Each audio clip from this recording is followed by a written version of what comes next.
여러분 안녕하세요. 그때 그 날씨 이혜민입니다. 내일이면 추석 연휴가 시작됩니다. 이맘때쯤이면 여름처럼 덥지도 않고 겨울처럼 춥지도 않아서 옛 속담에 더도 말고 덜도 말고 한가위만큼만 이라는 말도 있는데요. 아마 벌써 고향으로 떠나신 분들도 많을 것 같습니다. 다행히 올 추석에는 구름 사이로 보름달도 만날 수 있다고 합니다. 보름달 보고 소원도 비시고 맛있는 음식도 많이 먹고 가족과 함께 즐거운 추석 보내시기 바랍니다. 오늘은 1997년으로 가보겠습니다. 이해 오늘의 날씨부터 살펴볼게요. 귀성길 찬 비. 이해 날씨를 보니까요. 전국에 비가 온다고 되어 있고 아침 기온은 16도에서 21도, 낮 기온은 20도에서 28도의 분포를 보였습니다. 이해에는 13일이 토요일이어서 이때부터 추석 연휴가 시작됐는데요. 귀성길에 비가 오면 특히 안전운전해야 하는 거 알고 계시죠? 다행히 올해 추석에는 별다른 비 소식이 없을 것 같은데요. 하지만 장거리 운전을 해야 하기에 출발 전에 자동차 점검 꼭 하셔야겠습니다. 먼저 가장 중요한 타이어 점검은 필수입니다. 마모되어 있으면 미끄러지기 쉬워서 꼭 살펴보셔야 하고요. 공기압도 장시간 주행할 때는 10% 정도 높이는 게 좋습니다. 또 야간 시간대를 이용해서 귀성 귀경하는 분들 많으시죠.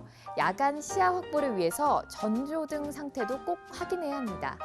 차량 점검 꼭 하시고요. 안전운전하셔서 고향 잘 다녀오시기 바랍니다. 다음은 추석에 먹는 음식 중 하나인데요. 기사부터 살펴볼게요. 한과 얼마나 아시나요? 한과 좋아하시나요? 추석 때 먹는 것 중 빼놓을 수 없는 음식인데요. 한과는 불교 사상으로 육식이 금지됐던 고려 때 널리 퍼진 것으로 추정됩니다. 밥이나 술을 먹은 다음에 차와 함께 곁들여 먹던 전통 음식이었는데요. 한과는 만드는 법이나 또 쓰는 재료에 따라서 크게 유과, 또 유밀과 다식 숙실과 또 정과 과편, 엿강정 등으로 나눌 수 있습니다. 조선시대 문헌에 기록된 한가류만 봐도 254종류로 다양했음을 알 수 있는데요. 한과 종류 중에 우리가 추석 때 가장 많이 먹는 게 유과일 것 같습니다. 이 유과는 예로부터 신부집에서 신랑집에 보내는 이바지 음식에 솜씨와 정성을 가늠하는 잣대로 쓰였다고 합니다.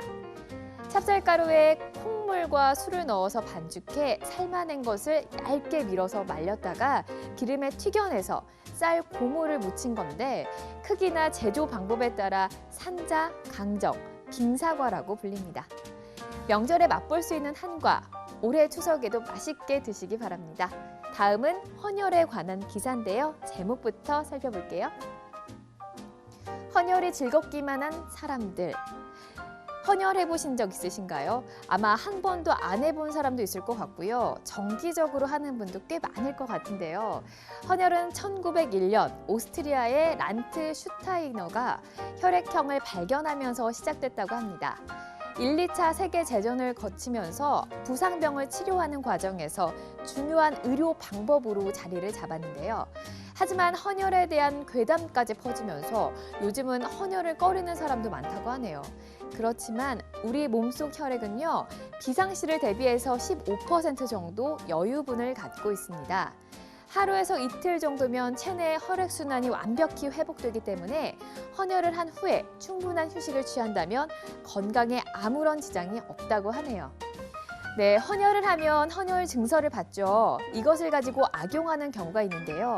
하지만 법적으로 헌혈 증서는 매매가 금지되어 있습니다. 헌혈 증서가 필요한 경우에는 전국 적십자사 혈액원에 문의하면 기증 증서를 받을 수 있습니다. 헌혈은 수혈이 필요한 환자의 생명을 구하는 유일한 수단이기 때문에 꾸준한 헌혈이 꼭 필요할 것 같습니다. 지금까지 그때 그 날씨 이혜민이었습니다.